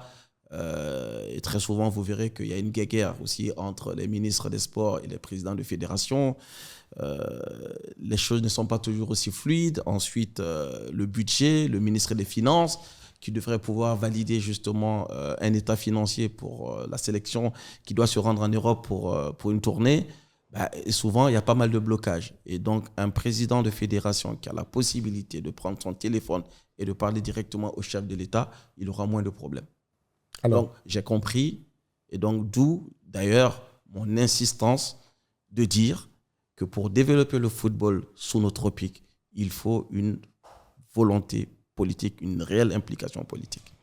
Alors, ok, je pense que la position que tu défends est très largement comprise. Tu as eu le temps de nous la donner sous plusieurs angles.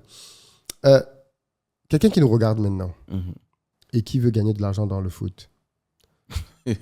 Oui, parce qu'en fait, tout ce qu'on comprend, c'est que tout le monde, c'est ce que je voulais dire. Il n'y a pas qu'en tant que joueur qu'on gagne de l'argent. Au businessman. Businessman dans le foot. Parce que joueur, déjà, il y a un problème d'âge.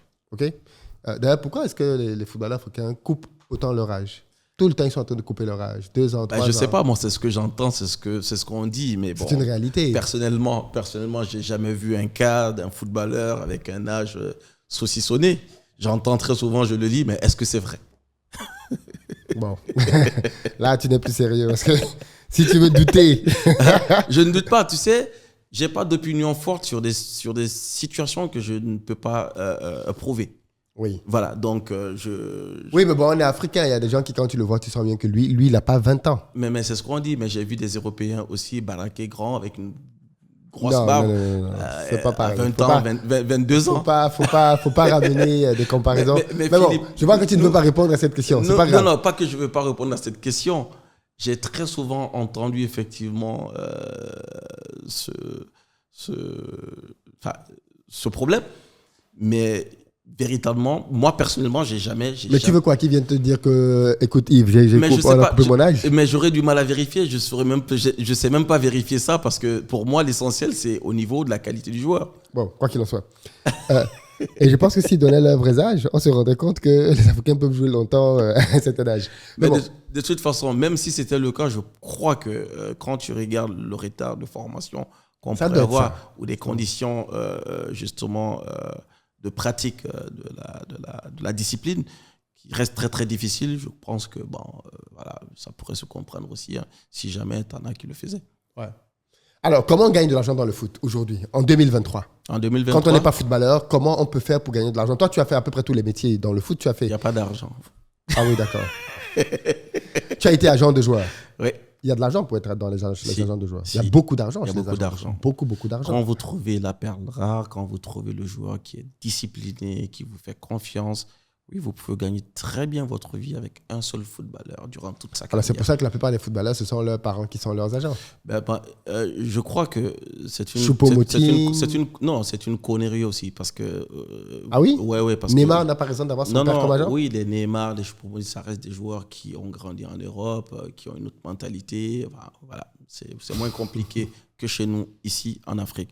D'ailleurs, tous les footballeurs dont les frères ont été leurs agents ou membres de leur famille très souvent, on a vu des fins quand même assez difficiles et catastrophiques en matière de gestion de carrière. Voilà. Parce que c'est un vrai métier. Non, parce que c'est un vrai métier. C'est un vrai métier. Qu'un parent On apprend à devenir agent de joueur. Mais voilà, il y a des écoles pour ça. Qu'un parent soit là et accompagne son fils et cherche à voir ce qui se passe dans la carrière de son fils en ayant, je dirais, de très bons, un contact direct avec le représentant de ce joueur, je peux comprendre. Mais qu'un parent s'immisce dans les affaires ou arrive à influencer le choix du joueur, pour moi, ça reste quand même... Et on le voit bien, hein, j'ai vu pas mal de footballeurs qui avaient leur frère ou leur oncle comme agent. Et puis qui ont quand même connu une fin de carrière triste parce que conseiller, agent de joueur, pour moi, ça reste un vrai métier. Alors, toi, tu as été conseiller, agent de joueur. Tu as conseillé quel joueur? Par exemple, tu as été l'agent de quel joueur? Tu as conseillé qui? Alors, il faut comprendre que dans le métier d'agent, il y a deux types d'agents dans la profession. Vous avez des agents conseillers qui gèrent une carrière. Donc, on en trouve de moins en moins. Et vous avez des agents qui, justement, ont la capacité de prendre un joueur.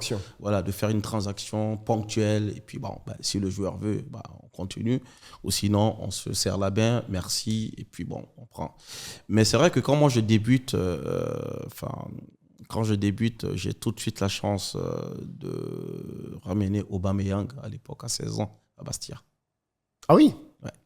La superstar Pierre-Emerick Aubameyang. Voilà, et puis mais tu es supposé être très riche avec un joueur comme ça. Mais non, il n'y avait pas beaucoup d'argent.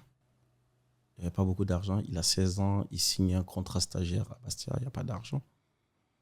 Mais pour moi... Et tu regrettes de l'avoir lâché? Mais non, pas que je regrette, parce qu'il y a quand même des réalités, parce qu'au bout de 6 mois, il se fait virer. Ah oui? Viré parce que il y avait un éducateur qui ne croyait pas trop aux joueurs, mais il rebondit à Milan parce que son père avait travaillé pour le Milan AC, donc il le ramène à Milan et c'est de Milan qu'il arrive justement à exploser et en jouant avec la Primavera et puis il fait une très bonne saison. Ensuite il est prêté à Dijon en Ligue 2 où il fait une excellente saison. Je pense qu'il avait marqué entre 10. Mais moi, c'était juste de là où il était. Donc, il n'avait pas de club et je le ramène à 16 ans à Bastia. Voilà. À cet âge, il n'y a pas d'argent. Voilà. Il n'y a pas d'argent. Et puis, son père qui a pris plus tard le relais. Et puis, je pense qu'on peut voir sa trajectoire et la carrière qu'il a réussi. OK. Donc, on peut être agent de joueur. Pour ça, il faut se former. Il faut aller à une école. Comme pour devenir sélectionneur, il faut se former. Comme dans n'importe quel domaine d'activité, on peut apprendre. Et après, on va chercher Vous pouvez aller à l'école, vous pouvez faire vos armes auprès, justement, avec un cabinet spécialisé, auprès d'un agent chevronné. On apprend. Est-ce qu'on a de très bons agents en Afrique? Je sais qu'il y a un agent camerounais là, qui il truste à peu près tout le monde. C'est M. Nana, je crois. Maxime a fait du bon boulot, Maxime Nana. Mais pourquoi on n'a pas Benjamin beaucoup de... Moukanjo, Georges Manguek, Nicolas Nkoulou, je pense qu'il en a. Vincent Aboubakar. Est-ce que justement, quand tu deviens un agent qui a des joueurs aussi puissants, c'est pas un moyen de faire du gombo à la sélection nationale, vendre des places, dire à des joueurs... Non, du tout. Je ne dis pas que c'est ce que M. Nana fait, mais on a souvent entendu ça, des agents qui monnaient la place de leurs joueurs en équipe nationale. J'ai entendu... Là, quand tu vas dire que je ne dirais pas que ça n'existe pas. Ah, okay. J'ai entendu des trucs comme ça, et puis je ne donnerai pas peut-être... tu n'as pas donné d'exemple? Non, je suis même intervenu une fois pour un joueur qui était allé à une Coupe d'Afrique, et puis qui avait... C'était quoi le problème? Sans donner le nom du joueur? J'avais juste fait un lobbying auprès du sélectionneur en lui disant je pense que tel joueur, il serait bien que tu le prennes pour telle ou telle raison. Mais il s'avérait que mes orientations étaient aussi valables. Voilà. Ça veut dire que techniquement, tu penses qu'il méritait d'être là en fait? Pas comme titulaire, mais d'être dans le groupe. Parce que le sélectionneur, très souvent, peut, et ça arrive que des sélectionneurs soient sous une forte influence, une forte pression, même des dirigeants. Leur dire, ah oui, mais tu prends tel joueur et pas tel joueur. Ça arrive. OK. Voilà. Mais des agents, il arrive que des agents influents également, qui travaillent avec des sélectionneurs, arrivent effectivement à imposer à des sélectionneurs, justement, de sélectionner des joueurs qui sont ou qui font partie de leur écurie. C'est un monde qui est quand même souvent assez complexe. Mais bon, Ça arrive, ouais, ça arrive. Oui, non, ça me dérange pas. Je pense que c'est du business. C'est-à-dire que si moi, je suis Monsieur Nana ou je sais pas trop qui et que je sens que j'ai des joueurs dans mon écurie qui ont le niveau de l'équipe nationale, c'est normal que j'en Non, parle. mais au lui, de sélectionneur. toute façon, Mais après, c'est au sélectionneur de Maxime dire, Nana, je crois qu'il a très souvent même, je crois, été d'une grande aide à la sélection camerounaise en sortant des joueurs. Enfin, je ne pense pas que les joueurs qu'il avait, il a nécessairement eu besoin justement de faire du lobbying, mais parce que bon, c'était quand même de très bons joueurs. Benjamin Mukanjo qui gagne la Coupe d'Afrique avec le Cameroun. Comme capitaine, oui. Voilà, comme capitaine. Ensuite, Nicolas Nkoulou également. Ensuite, on peut voir la carrière de Nicolas Nkoulou. Monaco, Lyon. Je suis un peu déçu de sa carrière dans le sens où je pense que il méritait de jouer dans des clubs plus prestigieux, vu son niveau. Après, ça revient à ce que le talent ne suffit pas. Nicolas Nkoulou était un excellent très, joueur, très bon mais défenseur. je crois qu'il n'a pas à rougir de sa carrière parce que quand on a joué, il finit en Grèce, il joue plus. Mais vers la fin, à 35, 36, 37 ans, je pense qu'il est encore d'activité. Mais quand on voit les clubs où il est passé, que ce soit à Monaco, il est passé quasiment dans tous les grands clubs français. Non, mais pour moi, Nicolas Nkoulou avait le niveau pour jouer en Angleterre dans le Big Four. Oui, peut-être. Dans tout le championnat que tu veux, il pouvait jouer dans le Big Four. Je pense vraiment. Je suis d'avis avec toi. À son prime, je veux dire. Non, je suis d'avis avec toi, mais il n'a pas... Et ça, c'est un des problèmes que les Africains ont, justement, quand tu te rends compte que des joueurs, excusez-moi, mais parfois moyens, se retrouvent dans certains clubs. Je vais peut-être... on peut prendre... Il y a souvent la question... J'ai envie de donner un exemple. Laquelle? Boumsong. Ah, ok. Défenseur central de l'équipe de France. Alors, par exemple, quand on regarde la carrière de Boumsong, je trouve qu'il y a plein de défenseurs centraux africains qui étaient, à mon avis, meilleurs défenseurs centraux qui n'ont pas eu la carrière de Boumsong. Et c'est là où on se dit, est-ce que c'est la raison pour laquelle beaucoup de binationaux choisissent la France ou alors la Belgique parce qu'ils savent que ce CV-là, équipe de France, équipe de Belgique, va t'ouvrir des portes que RDC ne va pas t'ouvrir, que Lions de Total ne va pas t'ouvrir. Mais Boumsong n'a pas eu une grande carrière non plus en équipe de France. Non, mais à partir du moment où tu as ça dans ton CV, j'ai joué là-bas. Oui, une fois. Ça peut aider un club. Ça peut aider un club. Ce que je dis. Ça peut aider à trouver un grand club. Oui. Mais à l'époque, si vous jouez... Est-ce que c'est pas ça qui pénalise quand il arrive en équipe de France, il est encore jeune. Je vois encore cette génération avec Olivier Capot, Philippe Mexès, Djibril Cissé. Donc, Auxerre à l'époque avait une très belle génération. Oui. Donc, à cet âge, on peut rêver faire une grande carrière. Oui. Donc, quand l'équipe de France vient vous chercher, vous courez en partant. Mais sauf qu'en France, vous avez pratiquement chaque 2 ans, au même poste, des phénomènes qui naissent. Tout à fait. La France a une très bonne école de formation. Exactement. Ouais. Vous voyez, la Coupe du Monde que la France remporte en Russie, vous avez des joueurs comme N'Golo Kanté, Benjamin Pavard. Comme l'autre, le Camerounais, là, Umtiti. Oui. Et 4 ans après, ils ne sont plus là. Oui. Ça va vite. Oui. Alors, le problème véritable aujourd'hui, quand on trouve de très bons joueurs aller dans des clubs moyens, il y a la question financière. Aujourd'hui, des clubs de football, même les plus moyens en Europe, arrivent à donner de gros salaires aux joueurs. Autrefois, pour gagner beaucoup d'argent, un salaire confortable, il fallait aller dans un grand club.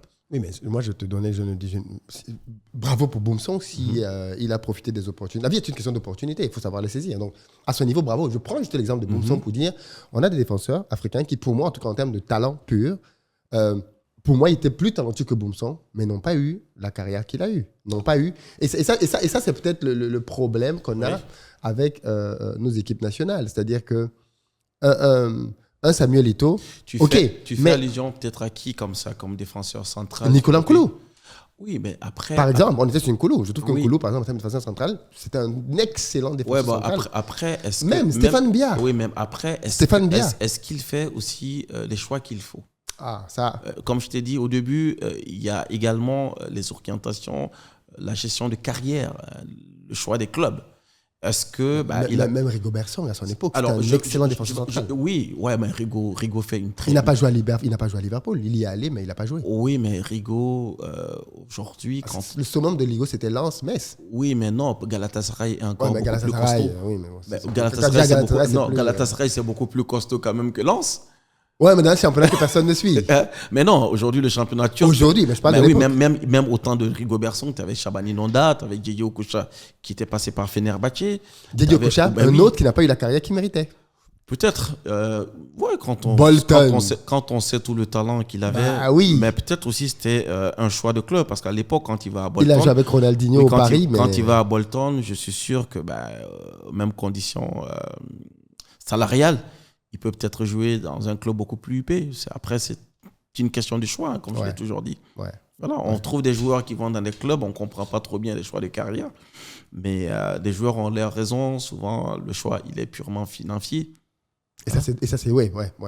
Le mec, il doit gagner sa vie en 15 ans de carrière. Mais tu reconnais quand même avec moi que les joueurs africains sont désavantagés dans l'économie mondiale, dans le sens où être joueur de la Mannschaft, Ok. C'est pas pareil que être léopard du Congo. C'est pas pareil. Bon, alors, je vais aussi donner des exemples. Quand on s'appelle Yaya Touré, oui, ok, qui survole le championnat anglais, oui, des années durant, oui, qui arrive à un niveau salarial hors norme, oui, avec 4 fois ballon d'or, oui, africain, plusieurs fois meilleur joueur de première ligue, oui. Je crois que c'est quand même un exemple à citer, oui, de joueurs africains qui se soient ici à ce niveau. C'est l'exception. Et il n'y a pas que Yaya Touré, Michael Essien. Financièrement, Essien allait où? Il a gagné pas mal d'argent à Chelsea. Oui, mais Chelsea, c'était il a joué au Real de Madrid. Oui, mais il était payé comme au Real de Madrid. L'Olympique de Lyon. Mais il a quand même gagné beaucoup d'argent. Oui, Essien a une très belle carrière. Emmanuel Adebayor. Sedou Keita. Oui, mais là, tu prends Mamadou Diarra. Tu remarqueras que tous les joueurs que tu cites ont joué il y a 10 ans. Hein.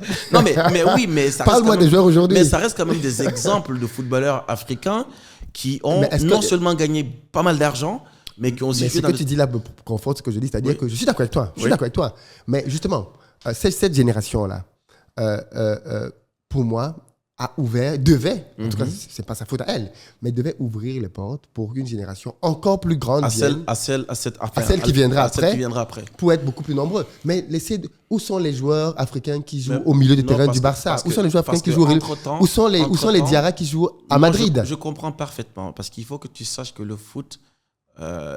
et en plus, excuse-moi, mais les joueurs que tu as tous cités là, pour la plupart, ont été formés en Afrique. Bah oui, mais il faut juste que tu saches que le foot évolue quasiment chaque 2 ans.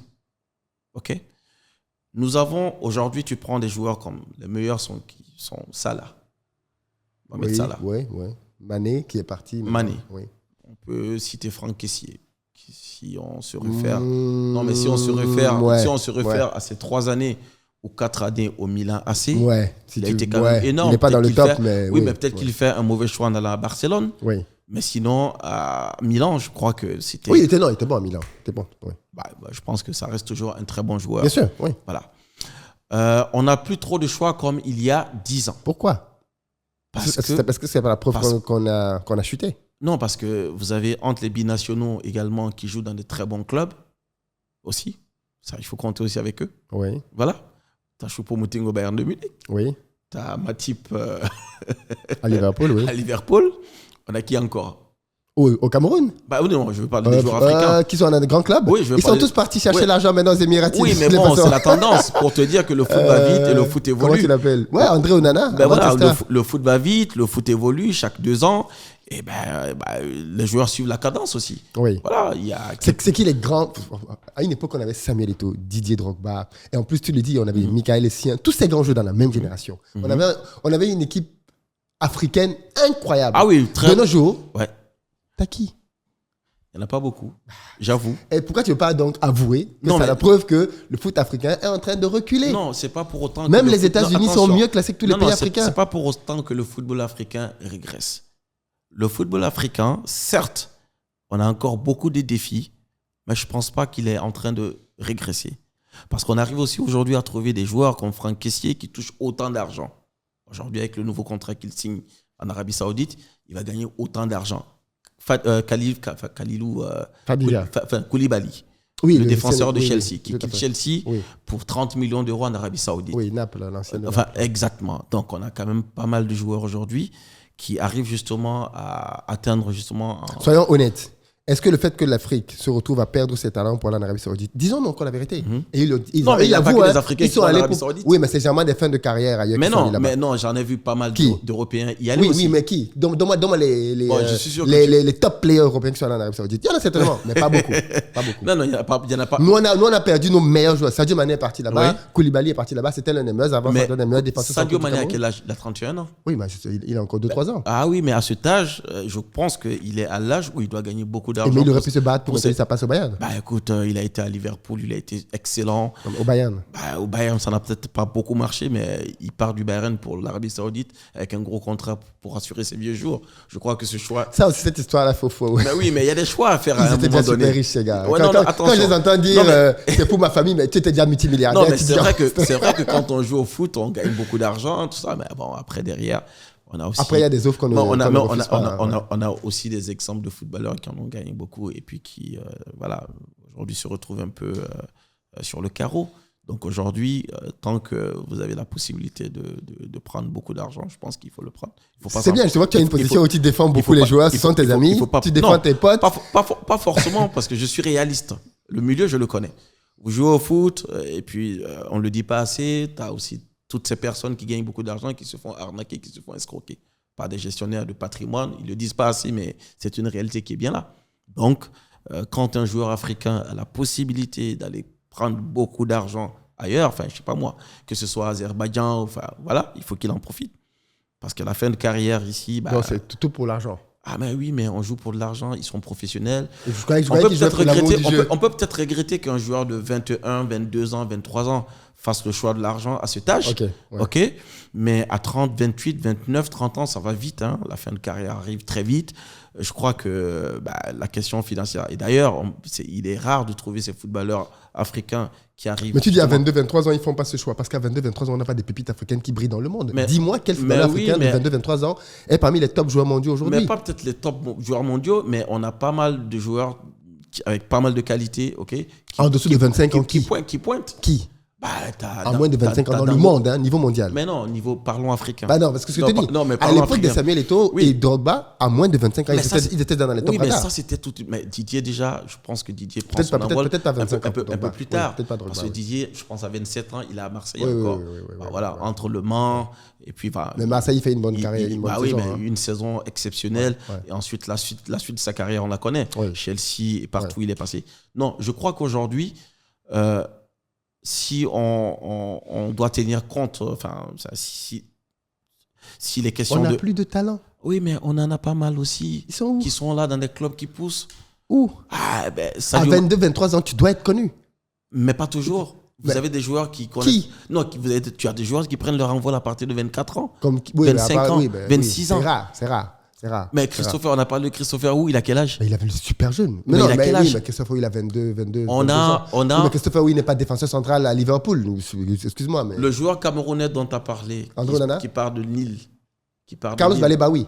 Oui. Lui, c'est peut-être le futur grand talent du football camerounais. Mais il n'y a pas que lui. Lui, c'est une exception. T'as Dango Ouattara. Et encore. Il a été transféré cher, mais il ne joue pas. Hein. Oui, mais je veux qu'il joue quand on le voit. Il est encore jeune, ça va venir. T'as Dango Ouattara qui a été transféré pour 27 millions d'euros. Mais c'est pas le transfert qui m'intéresse. Mais oui, mais non, mais ça veut dire que le transfert te définit également la qualité du joueur. L'attente. Le te situe aussi sur la qualité du joueur. Voilà. Non, je crois qu'on a ça a été peut-être un cycle un peu. Tu es d'accord qu'on a quand même pas beaucoup de grands joueurs là en vue? Je crois que on a pas mal de bons joueurs qui poussent encore. Là, on a encore en tête la génération de Samuel Eto'o, donc c'est la référence. Ce qui n'est pas normal. Non, oui, mais ça veut dire que entre Samuel Eto'o et nous aujourd'hui, il y a au moins une génération de joueurs qu'on devait avoir. On est d'accord parce que quand tu vas Samuel Eto'o, tu devrais avoir la génération des Vincent Aboubakar. Tu devrais avoir dans cette génération-là parce que quand Samuel Eto'o est au pic, Aboubakar a 18 ans. Donc, dans la génération des Aboubakar... quand il arrive à Valenciennes. Oui, voilà. Donc, tu devrais avoir dans la génération des Aboubakar des tops, mais on n'en a pas. Bon, peut-être Aubameyang et encore. Mais là, dans la génération des Aubameyang, tu vois ce que je veux dire? On a eu Partey là, ok, mais il n'y avait plus le choix comme à l'époque. Où sont passés les grands milieux guinéens? Où sont passés les grands milieux, les Diarra? Ils sont passés où tous ces gars? On ne renouvelle pas. Mais ça a été Et ça, c'est la faute au fait qu'on ne planifie pas. Ça a été la fin d'un cycle. Mais tu sais pourquoi est-ce que le Cameroun a eu beaucoup de grands joueurs à une époque d'ailleurs? Parce qu'on dit que le Cameroun vivait incomparable. Parce que le Cameroun avait. Oui, mais au Cameroun on avait. Non. Au Cameroun, on avait deux grosses écoles de foot, deux grosses machines. La Kadi Academy et l'école des brasseries du Cameroun. Ce sont ces deux grosses équipes, ces deux grosses machines à formation qui ont donné au Cameroun tous ces joueurs. Ça peut s'expliquer. Quand au Cameroun, tu as la Kadi Academy. Oui. OK. Et les brasseries. Et les brasseries. Alors, tu n'as que deux organisations sportives. Mais deux grosses. Deux grosses qui arrivent à attirer tous les meilleurs. Oui. C'est facile. Le job est facile. Oui. Mais quand tu vas dans d'autres pays et que tu as 150 académies, OK. La France a beaucoup d'académies. Ah oui, mais non, mais attention. La France a beaucoup d'académies. Ils ont un modèle économique qui est là, qui est viable. Les moyens qui vont avec. Vous allez aujourd'hui dans n'importe quelle petite ville, vous avez un stade, vous avez un service des sports, vous avez des moyens, des clubs qui ont un budget, une équipe qui participe à une compétition de sa catégorie. Mais là, tu parles du Cameroun. Mais après, la meilleure équipe après la Kadi Academy et l'école des brasseries, la plupart des joueurs camerounais sont sortis d'où? Ah, tu as peut-être le coton de Garoua. Ah oui, mais il y a eu plusieurs autres. Oui, de petits. Mais les gros, bien sûr. À l'époque, en Côte d'Ivoire, tu n'avais qu'une seule académie. C'était celle de Jean-Marc Guillou. Oui. Donc, tu pouvais faire un travail de qualité et de ramener. Mais pareil au Sénégal, tu avais Diambar. Diambar, Génération Foot. Génération Foot, oui. Il y en avait au moins deux. Ben voilà. Et qui, à l'époque, arrivait avant Diambar. Avant Diambar, tu avais Génération Foot qui arrivait justement à attirer pas mal de bons joueurs. Oui. Qui passent par le FC Metz. Après, on connaît la carrière. Oui, comme ça, oui. Donc, tant qu'il n'y a pas une véritable politique qui vise encore localement à réorienter les choses, on aura du mal à tirer profit de tout le talent qu'on a. Si tu, dans un pays, tu te retrouves avec 200 académies, 300 académies, des joueurs souvent qui quittent même le pays et qui vont jouer pour d'autres sélections sans que, justement, la sélection de son pays d'origine ne s'en rende compte. On le voit. Aujourd'hui, tu as pas mal de joueurs ivoiriens qui jouent en Côte d'Ivoire, qui jouent au Mali. Au Mali. Oui. Comment ils se sont retrouvés au Mali?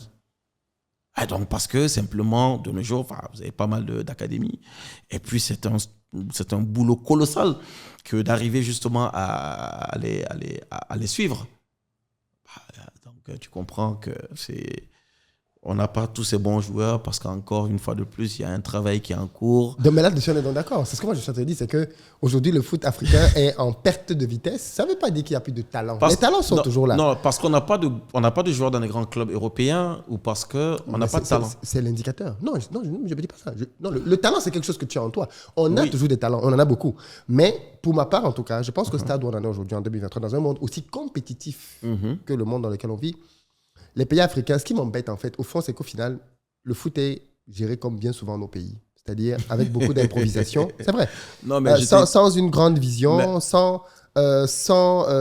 que je ne comprends pas que des pays comme le Cameroun ne parviennent pas à systématiser la sortie des pépites. En France, par exemple, ce qui est intéressant avec la France, c'est que la France est tu connais la France, c'est un bastion de formation de footballeurs qui fait que on ne s'inquiète pas. On sait que de toutes les façons, le système va produire à tous les postes de très bons joueurs. On le sait déjà. Parce qu'aujourd'hui, tous les gamins en France s'intéressent au foot.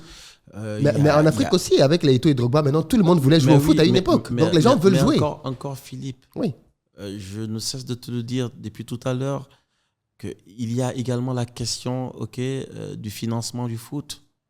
C'est un sérieux problème. On n'a pas d'argent en Afrique. De bons joueurs, on en a. Il y a la volonté, il y a une volonté. De toute façon, le foot tient aujourd'hui dans la poche des mécènes. Ces mécènes se retirent, le football meurt.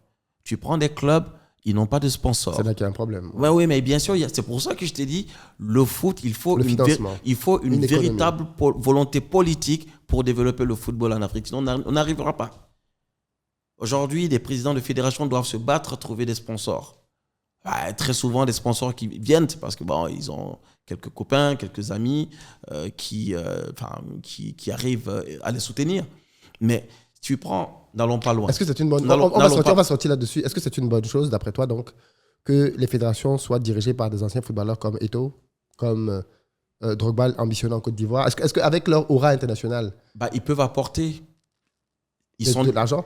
Non, pas forcément de de l'argent. poche. Pas Quand je dis forcément. apporter l'argent, c'est aller chercher des sponsors. Ben oui, non, ne serait-ce que dans la bonne gouvernance aussi. Parce qu'ils ont été footballeurs, ils connaissent sans doute le football. Ils ont peut-être un mécanisme qui leur permettrait aussi, cette connaissance justement du milieu, qui leur permettrait de gouverner. Mais des Samuel Eto'o, il n'y en a pas beaucoup. Il n'y en a pas beaucoup qui arrivent justement avec une forte conviction à... Bon, voilà, Didier Drogba, je pense qu'il a essayé tant bien que mal de